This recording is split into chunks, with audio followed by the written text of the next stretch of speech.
മെക്സിക്കോയിലെ കാൻകൂണിൽ ഞാൻ താമസിക്കുന്ന കാലിപ്സോ ഹോട്ടലിന്റെ 8ാം നിലയിൽ നിന്നും താഴേക്കുള്ള കാഴ്ചയാണിത്. ഇന്നലെ രാവിലെ ഞാൻ ഇവിടെ എത്തിയതാണ്.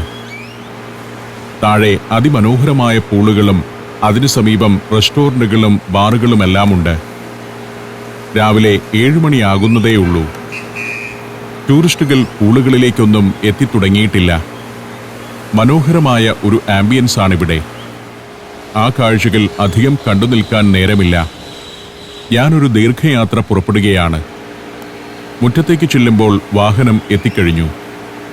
ബാക്തൂൺ ടൂർ കമ്പനിയുടെ വാനാണ്. വഴിവക്കിൽ ആളുകൾ പല ടൂറിന് പോകാനായി ഒരുങ്ങി നിൽക്കുന്നു. ഹൈവേയിലൂടെ വടക്കോട്ടാണ് യാത്ര ചെയ്യുന്നത്. പാതയുടെ ഓരങ്ങൾ അതിമനോഹരമായി ഒരുക്കിയിരിക്കുന്നു. പുൽമേടും തണൽമരങ്ങളുമെല്ലാം വെച്ചുപിടിപ്പിച്ച വിസ്തൃതമായ പ്രദേശം. ഒരു നഗരത്തെ ആകെ ഉദ്യാനമാക്കി വെച്ചിരിക്കുന്നതാണ് കാൻകൂണിൽ കാണാനാവുന്നത്. ടൂറിസത്തിനു വേണ്ടി മാത്രമുള്ള ഒരു നഗരമാണിത്. സുന്ദരമായ പുൽമേടുകൾക്കപ്പുറം കാണുന്നത് ഹോട്ടലുകളും റിസോർട്ടുകളുമാണ്. എത്ര ഗംഭീരമായിട്ടാണ് ഒരു നഗരത്തെ ഒരുക്കിയിരിക്കുന്നതെന്ന് ഇത് കാണുമ്പോൾ അത്ഭുതപ്പെട്ടു പോകും. നമ്മുടെ കുമരകം പോലുള്ള പ്രദേശങ്ങൾ ഇങ്ങനെയായിരുന്നെങ്കിൽ എന്നാണ് ഞാൻ ചിന്തിക്കുന്നത്. അവിടവും ഇങ്ങനെയൊക്കെ ആക്കാവുന്നതേയുള്ളൂ. ഇന്ത്യയേക്കാൾ ഭേദപ്പെട്ട നിലവാരമുള്ള രാജ്യമൊന്നുമല്ല Mexico. തുളൂം, Koba, സെനോട്ടെ, playa del Carmen തുടങ്ങി കുറേ സ്ഥലങ്ങൾ ഇന്ന് സന്ദർശിക്കാനുണ്ട്. വേറൊരു വാഹനത്തിലേക്ക് മാറിക്കയറി വേണം അവിടങ്ങളിലേക്കുള്ള യാത്ര തുടങ്ങാൻ. ഒരു ജംഗ്ഷനിൽ ഞങ്ങളുടെ വണ്ടി നിന്നു. ഡ്രൈവറുടെ പിന്നാലെ അടുത്ത വാഹനത്തിലേക്ക് നടന്നു. ഈ കിടക്കുന്ന വലിയ ബസ്സിലാണ് ഇനിയുള്ള യാത്ര. ദീർഘമായൊരു യാത്രയാണ് ഇന്നത്തേത്. ബസ്സിൽ ചെന്നു കയറി.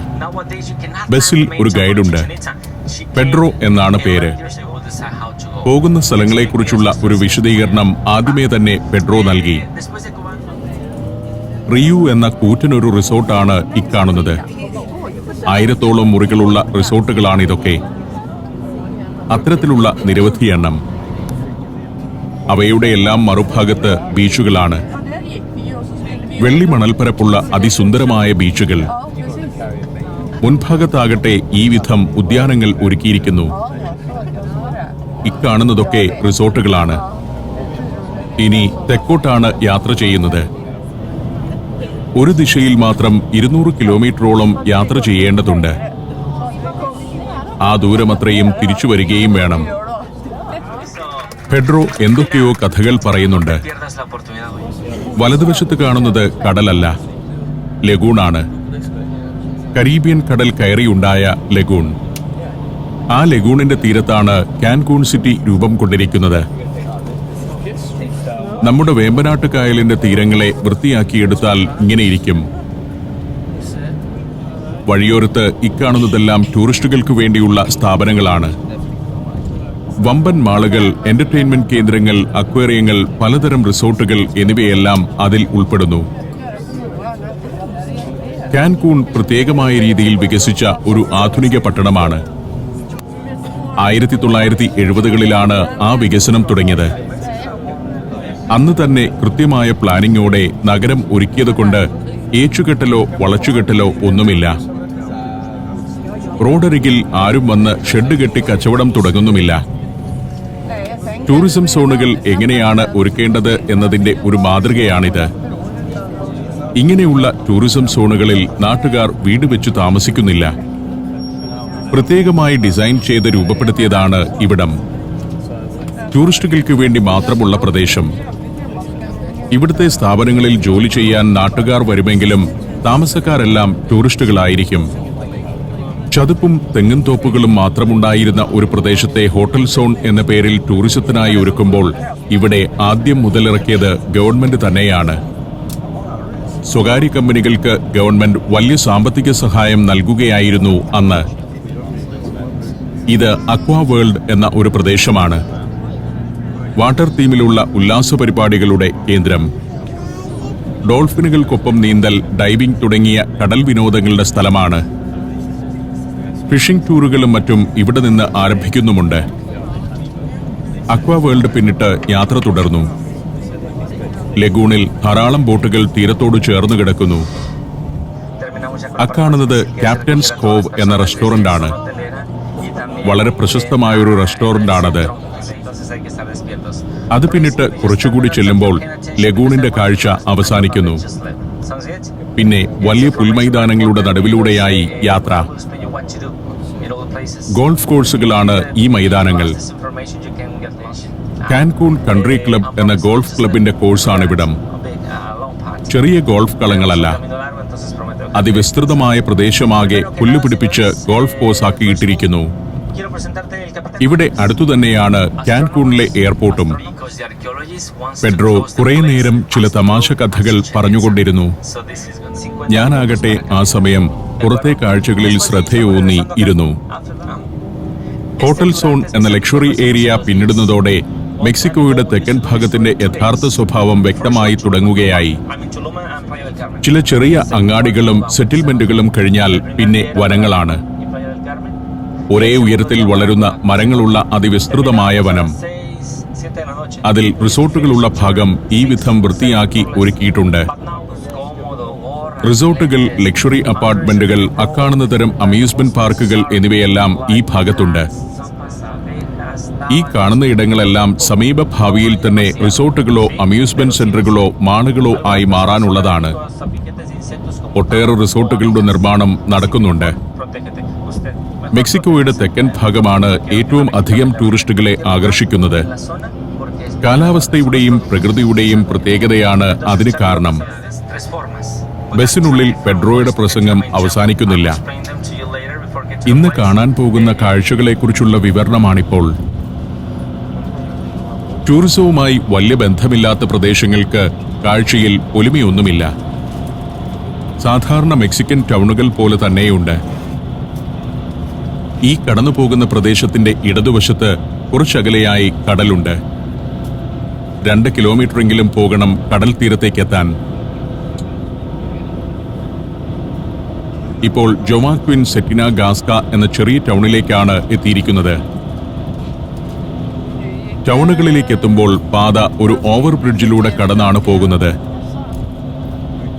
താഴെ ക്രോസ് റോഡുകൾ ഉണ്ടാകും. കൊളോണിയ എന്നൊരു പേരും ഈ ടൗണിനുണ്ട്. ചെറിയൊരു സെറ്റിൽമെന്റാണിത്. ഇവിടെയും ടൂറിസത്തിന്റെ ഭാഗമായുള്ള ഹോട്ടലുകളും റിസോർട്ടുകളും എല്ലാം ഉണ്ട്.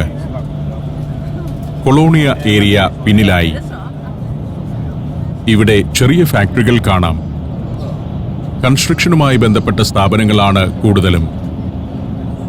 ഈ ഭാഗത്തെല്ലാം വലിയ തോതിൽ ഹൗസിംഗ് പ്രോജക്റ്റുകൾ വന്നുകൊണ്ടിരിക്കുകയാണ്. വിദേശികൾക്കും രാജ്യത്തെ തന്നെ സമ്പന്നർക്കും സ്വന്തമാക്കാവുന്ന വില്ലകളാണ് കൂടുതലും. ഇവിടമെല്ലാം എന്റർടൈൻമെന്റിന്റെ കേന്ദ്രങ്ങളായതുകൊണ്ടാണ് വില്ല പ്രോജക്റ്റുകൾ അതിദ്രുതം മുന്നേറുന്നത്. ഇവിടെ നിന്നങ്ങോട്ട് 100 കിലോമീറ്റർ വരുന്ന ഭാഗം ഒരു എന്റർടൈൻമെന്റ് കോറിഡോർ ആണെന്ന് പറയാം. അതിനിടയിൽ കുറേ ദൂരം ഇങ്ങനെ വനമാണ്. മെക്സിക്കോയുടെ തെക്കൻ ഭാഗത്ത് ഇത്തരത്തിലുള്ള ധാരാളം വനപ്രദേശമുണ്ട്. പാതയുടെ ഇടതുവശത്ത് ബീച്ചാണ്. അവിടെയാണ് റിസോർട്ടുകളുടെ നിരയുള്ളത്. ബസിൽ വലതുവശത്താണ് എന്റെ സീറ്റ് എന്നതിനാൽ ഇടതുവശത്തെ കാഴ്ചകൾ ഷൂട്ട് ചെയ്യാനാവുന്നില്ല. ഇവിടെ കടൽ തീരത്ത് ഗംഭീരൻ റിസോർട്ടുകളുണ്ട്.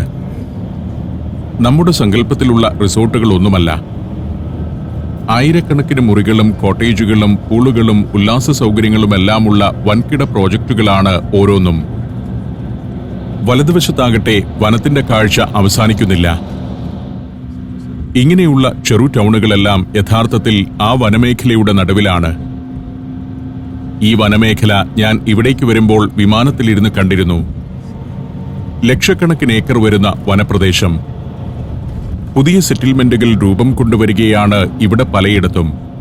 Saudi Arabia, United Arab Emirates, Kuwait. സഞ്ചാരം വോള്യം നമ്പർ 20.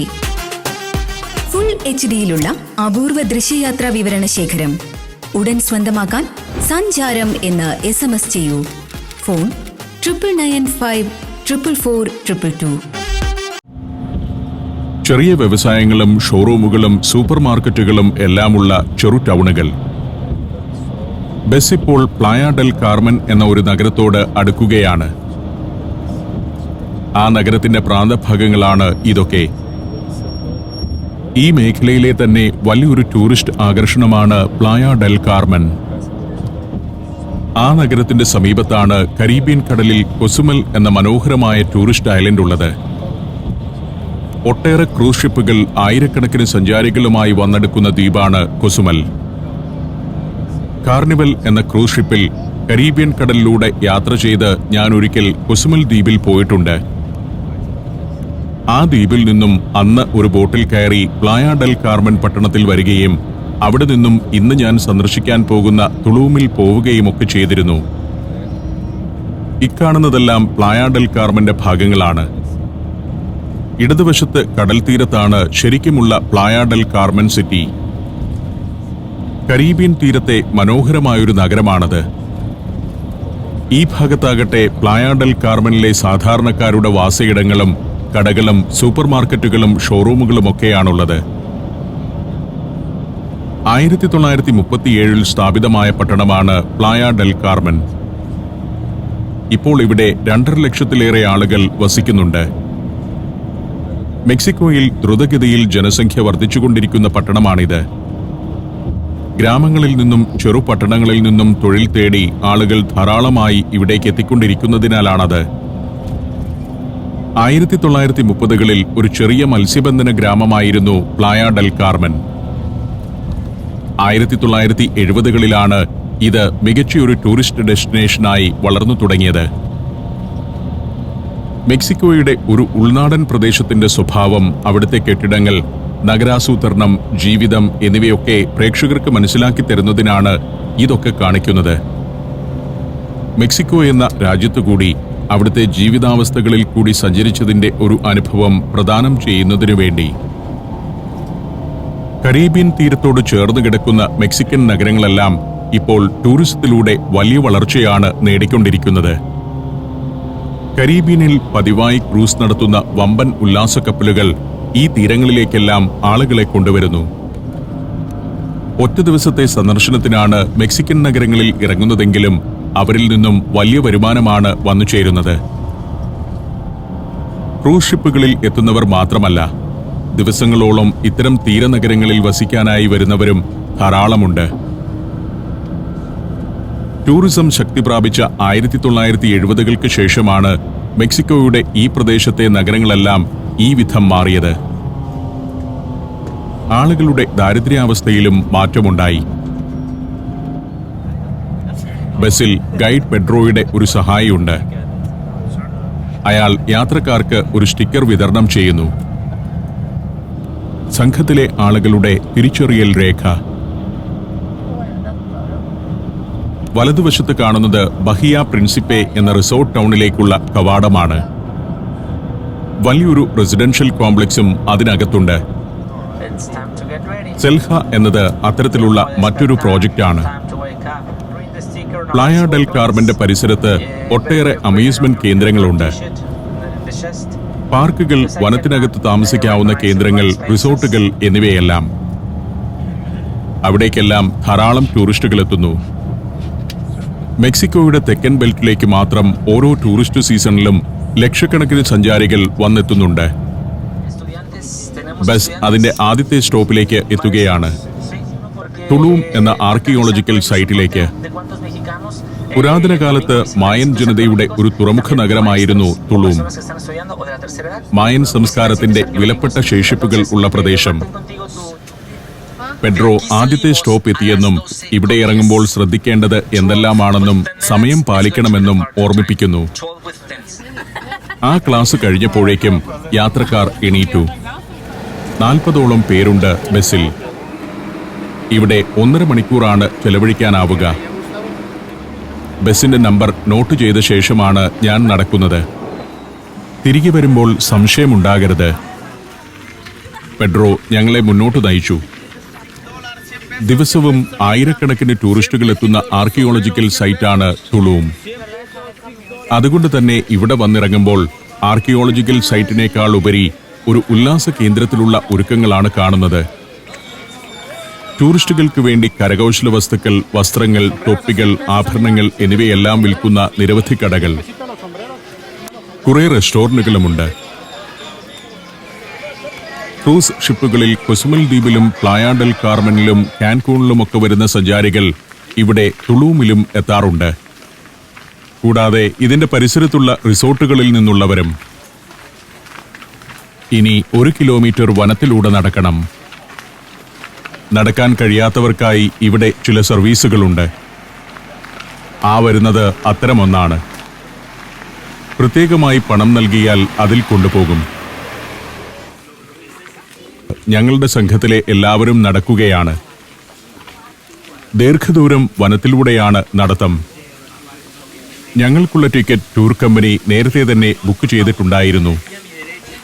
ഒരു പന്തലിനകത്ത് കയറ്റിയിട്ട് ഗൈഡ് ഞങ്ങളെ 2 ഗ്രൂപ്പായി തിരിച്ചു. ഒന്ന് ഇംഗ്ലീഷ് സംസാരിക്കുന്നവരുടെ ഗ്രൂപ്പും മറ്റൊന്ന് സ്പാനിഷ് സംസാരിക്കുന്നവരുടേതും. ഞാൻ ഇംഗ്ലീഷ് ഗ്രൂപ്പിൽ ചേർന്നു. ഇവിടെ ചില ജീവികളുണ്ട്. ടെനോസോറ എന്ന ജീവിയാണിത്. മെക്സിക്കോയിൽ കണ്ടുവരുന്ന പല്ലിവർഗത്തിലുള്ള വലിയ ജീവി. ബ്ലാക്ക് ഇഗ്വാന എന്നൊരു പേരുമുണ്ട് ഇതിന്. മറ്റൊരു ജീവി ഇതാണ്, കൊയാറ്റി. ലാറ്റിൻ അമേരിക്കൻ രാജ്യങ്ങളിലെല്ലാം ഇവന്റെ സാന്നിധ്യമുണ്ട്. ഞങ്ങൾ നടത്തം തുടർന്നു. അധികം ഉയരത്തിൽ വളരാത്ത വൃക്ഷങ്ങളുള്ള നിബിഡ വനമാണിത്. പണ്ടും ഇതിങ്ങനെ തന്നെയായിരുന്നു. ഈ വനത്തിനകത്ത് കടൽ തീരത്തായാണ് മായന്മാർ തങ്ങളുടെ തുറമുഖ നഗരം പണിതത്. സ്പെയിൻകാർ മെക്സിക്കോയിൽ വരുന്ന കാലത്ത് വനത്തിനുള്ളിലൂടെ തുളൂമിലെത്താൻ പാതകളൊന്നും ഉണ്ടായിരുന്നില്ല. ആദ്യകാലത്ത് സ്പെയിൻകാർക്ക് കടൽ മാർഗം തുളൂമിലേക്ക് അടുക്കാനുമായിരുന്നില്ല. ദീർഘകാലത്തെ ശ്രമഫലമായാണ് സ്പെയിൻകാർ ആ മായൻ സിറ്റിയിലേക്ക് എത്തിച്ചേർന്നത്. നടന്ന് ഒരു മതിൽക്കെട്ടിനരികിലെത്തി. തുളൂം നഗരത്തെ സംരക്ഷിക്കുന്നതിനായി മായന്മാർ നിർമ്മിച്ച മതിൽക്കെട്ടിന്റെ ഭാഗമാണിത്. കടലിന് സമാന്തരമായി 400 മീറ്റർ നീളത്തിൽ ഈ വിധം പണ്ട് മതിൽക്കെട്ടുണ്ടായിരുന്നു. 5 മീറ്റർ വരെയുണ്ട് ഇതിന്റെ കനം. ഇടുങ്ങിയതും ഉയരം കുറഞ്ഞതുമായ പൊത്തായിരുന്നു പണ്ട് ഈ വഴി. മായന്മാർ ഉയരം കുറഞ്ഞവരായിരുന്നു എന്നതാണ് അതിന് കാരണം. നോർത്തേൺ ഗേറ്റ് എന്നാണ് ഇന്നിത് അറിയപ്പെടുന്നത്. അത് കടന്നെത്തുന്നത് മായന്മാർ സൃഷ്ടിച്ച അത്ഭുതകരമായ ഒരു ലോകത്തേക്കാണ്. മായൻ സംസ്കാരകാലത്തെ വലിയൊരു നഗരത്തിന്റെ അവശേഷിപ്പുകളാണ് മുന്നിൽ. മായന്മാർ വസിച്ചിരുന്നത് ഇത്തരം കൽവീടുകളിലായിരുന്നു. കൊട്ടാരം, ക്ഷേത്രങ്ങൾ, മണ്ഡപങ്ങൾ, ഉൽപ്പന്നങ്ങൾ സൂക്ഷിക്കാനുള്ള ഗോഡൌണുകൾ എന്നിവയെല്ലാം മായന്മാർ ഇവിടെ നിർമ്മിച്ചിരുന്നു. AD 3-ാം നൂറ്റാണ്ട് മുതൽ 10-ാം നൂറ്റാണ്ട് വരെ സജീവമായി നിലനിന്ന സംസ്കാരമായിരുന്നു മായന്മാരുടേത്. 7-ാം നൂറ്റാണ്ടിലായിരുന്നു ആ സംസ്കാരത്തിന്റെ ഏറ്റവും സുവർണകാലം. ഒബ്സീഡിയൻ എന്ന അഗ്നിപർവ്വതശിലയുടെ വലിയൊരു വാണിജ്യ കേന്ദ്രമായിരുന്നു പുരാതന കാലത്ത് തുളൂം. ഇവിടെ നിന്നും 700 കിലോമീറ്റർ അകലെയുള്ള ചില പ്രദേശങ്ങളിൽ നിന്നുവരെ ഒബ്സീഡിയൻ ഈ നഗരത്തിലേക്ക് എത്തിയിരുന്നുവെന്നാണ് കണ്ടെത്തിയിട്ടുള്ളത്. 1518-ൽ ജുവാൻ ദെ ഗ്രിയാൽവ എന്ന സ്പാനിഷ് പര്യവേക്ഷകനാണ് ആദ്യമായി തുളൂം കണ്ടെത്തുന്നത്. എങ്കിലും ഇവിടെ വിശദമായ പരിശോധനകൾ നടന്നത് 19-ാം നൂറ്റാണ്ടിന്റെ പകുതിയോടെ മാത്രമാണ്. മായൻ സംസ്കാരത്തിന്റെ സുവർണകാലത്തേക്ക് വെളിച്ചം വീശുന്ന ഏറ്റവും പ്രധാനപ്പെട്ട ശേഷിപ്പുകൾ ഉള്ള ഇടമാണ് തുളൂം. അങ്ങിങ്ങായി വലിയ കൽക്കെട്ടിടങ്ങളുടെ ശേഷിപ്പുകൾ കാണാം. ഇതാണ് പഴയ തുളൂം നഗരത്തിന്റെ ഒരു പ്രധാന ഭാഗം. മുന്നിൽ അക്കാണുന്നത് ഒരു പാലസ് കോംപ്ലക്സ് ആണ്. വലിയൊരു കൊട്ടാരവും അതിനോടനുബന്ധിച്ചുണ്ടായിരുന്ന ചെറിയ കെട്ടിടങ്ങളും. ഇടതുവശത്ത് കൊട്ടാരത്തിന്റെ അവശിഷ്ടങ്ങൾ. അതിനപ്പുറം പ്രസംഗപീഠമായി ഉപയോഗിച്ചിരുന്ന ഒരു കൽത്തറ. അതിനെല്ലാം പുറകിൽ കാണുന്നതാണ് എൽ കാസിലോ എന്ന നിർമ്മിതി. പിരമിഡ് എൽ കാസിലോ എന്നും അത് അറിയപ്പെടുന്നുണ്ട്. കടലിലൂടെ എത്തുന്ന മായൻ വഞ്ചികൾക്ക് വഴികാട്ടാനായി ആ കാസിലിൽ ഒരു ദീപസ്തംഭം ഉണ്ടായിരുന്നുവെന്നാണ് ഗവേഷണങ്ങൾ വ്യക്തമാക്കുന്നത്. കടലിലൂടെയുള്ള വാണിജ്യത്തിൽ നിപുണരായിരുന്നു മായന്മാർ. ഇവിടെ മറ്റൊരു കെട്ടിടം കാണാം. ഗ്രേറ്റ് പ്ലാറ്റ്ഫോം എന്നറിയപ്പെടുന്ന നിർമ്മിതി. നഗരത്തിലെ മുഖ്യ പുരോഹിതന്റെ വീടായിരുന്നു അത്. ചെറിയ ക്ലാസ്സിലെ സാമൂഹ്യ പാഠത്തിൽ പഠിച്ചിട്ടുള്ള മായൻ സംസ്കാരത്തിന്റെ നേരറിവുകളാണ് ഇവിടെ നിന്നും ലഭിക്കുന്നത്. തെക്കേ അമേരിക്കയിൽ സമ്പുഷ്ടമായി നിലനിന്ന ആ സംസ്കാരത്തിന്റെ ചരിത്രഭൂമിയിലൂടെയാണ് ഈ സഞ്ചാരം. ആ സംസ്കാര സ്ഥലയിൽ പുതിയ കഥകളും കാഴ്ചകളും അന്വേഷിച്ച് ഞാൻ നടത്തം തുടർന്നു.